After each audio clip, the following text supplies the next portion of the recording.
But if I may ask, I'm sure most of these documents are not even public documents, but what's the typical kind of agreements look like for Chinese loans to Africa, especially when it comes to something like security? You mentioned like natural resources is sometimes like what's given as collateral. And then also something like in case of default, because that's where the whole discussion of debt trap comes in. When like an African country is unable to like pay back the loan that's been given to them to construct like an airport, what is the risk that African countries actually tend to face in such circumstances? I know the jury is out on this because China, I think, plays differently in different scenarios. But what's your view on that?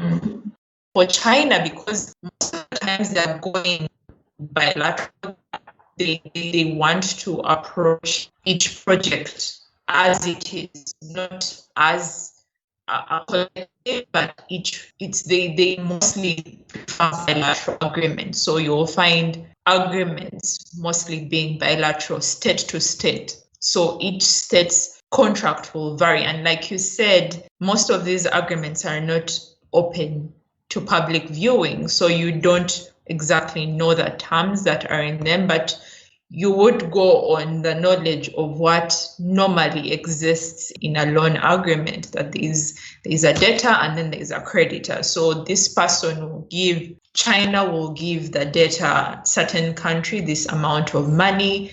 And sometimes, most times, it's usually for targeted projects. They will not give money just to the country. They'll bring it on a case-by-case basis. They're like, our aim is infrastructure development, and we have a certain project we're aiming towards, and it's this. We want this road, or want this power plant on this scale, with this amount of money, with this, with this aim, and this is the period of time we're giving you.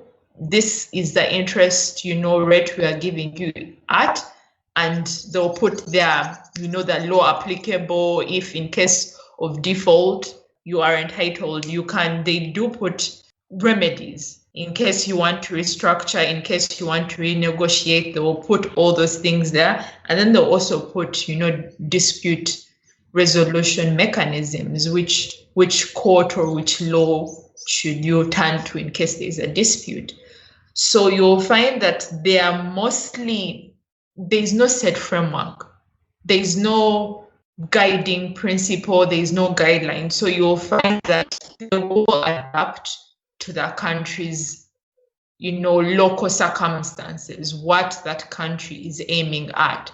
So it's one of the things that is really misunderstood about loan agreements, especially on the Chinese side, is that people always approach it from a general perspective. But if it's from the direct China side, it will always come based on a project, a specific project. So if they're channeling it through maybe the Exim Bank, that loan will come on a specific project. It's always project based. You will always see either it's a road, or it's a power plant, or it's a port, or they're setting up a free zone area or a special economic zone. It is always coming through a certain project that they want to accomplish. And the money that is asked for by the government, once they agree on those terms, is the money the Chinese government will give. So it is on both sides. It's always, both sides, what the African government asks for and what the Chinese government gives. So most times you'll find that it is always not always China to blame for what appears in loan agreements. It is also the negotiation and the bargaining ability of the other side, of the African government. So they are asking for these terms, and they'll give them these terms and negotiate on them, and compete with other competitors on the market for certain projects.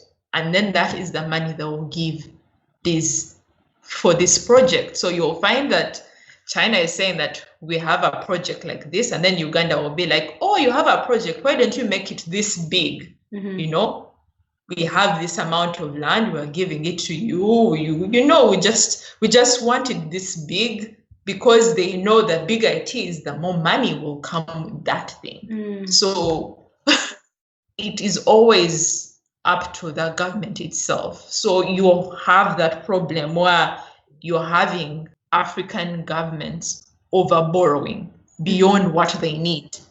There's no reason, there's absolutely no reason for the amount they're asking for.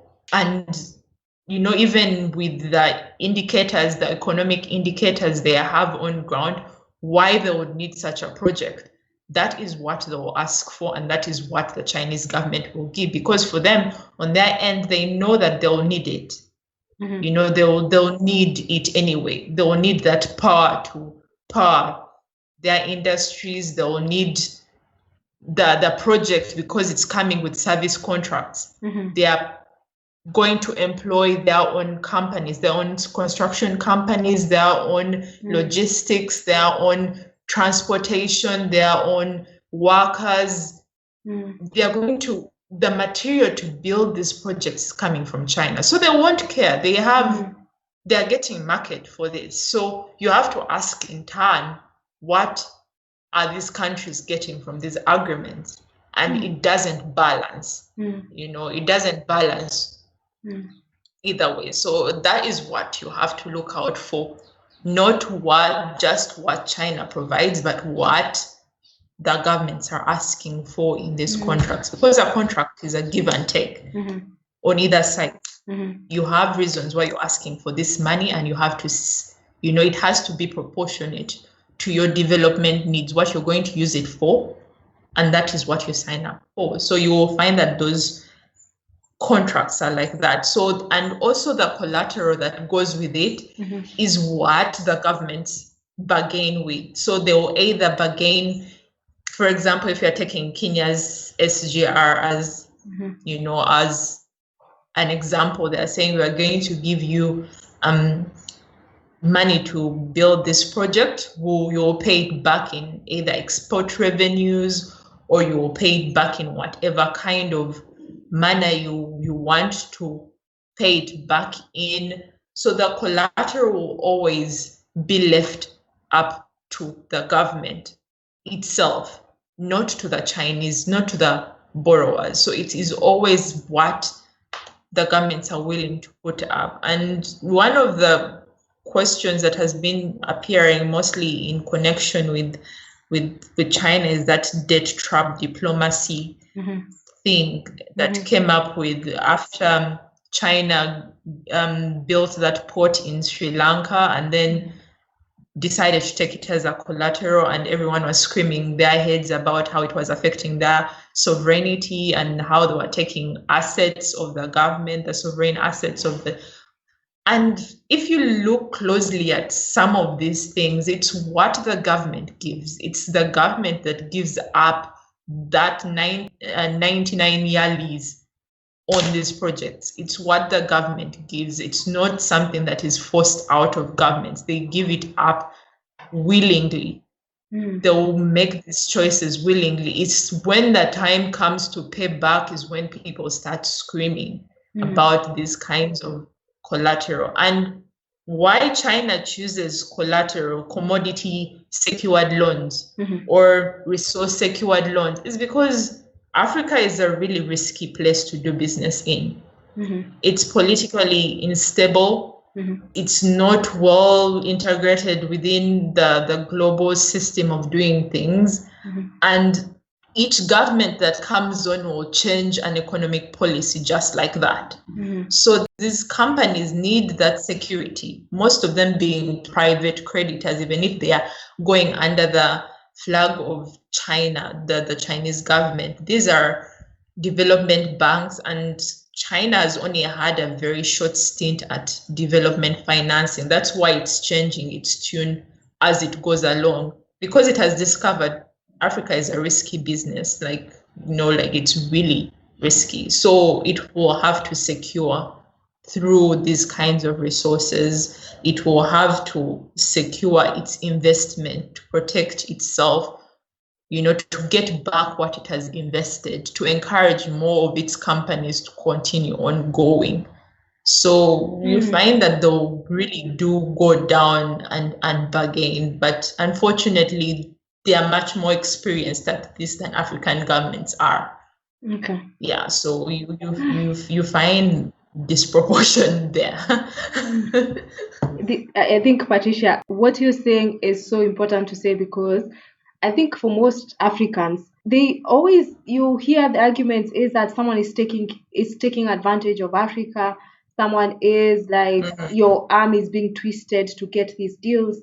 But if Yeah. it's all based on negotiation, and it's all based on what we agree for in a contract, and with what China is doing is that China is giving what you ask for, and this is what Africa is asking for, then I think there's a lot that needs to be, thought about from the Africa side. But thing then that I wonder is, and it doesn't help when Africa, now what you do is that you go ask China to build your parliament. It really doesn't help, and then you give your parliament as the collateral, because when you don't pay back, I mean, it's your parliament that, of course, it's a sovereign building that of the sovereign state that will be taken as collateral. But like, to build your parliament, I mean, I understand we don't have resources, but maybe, like, just protect some of the, like, state owned institutions, and don't let, like, a third party country come to construct them within your country.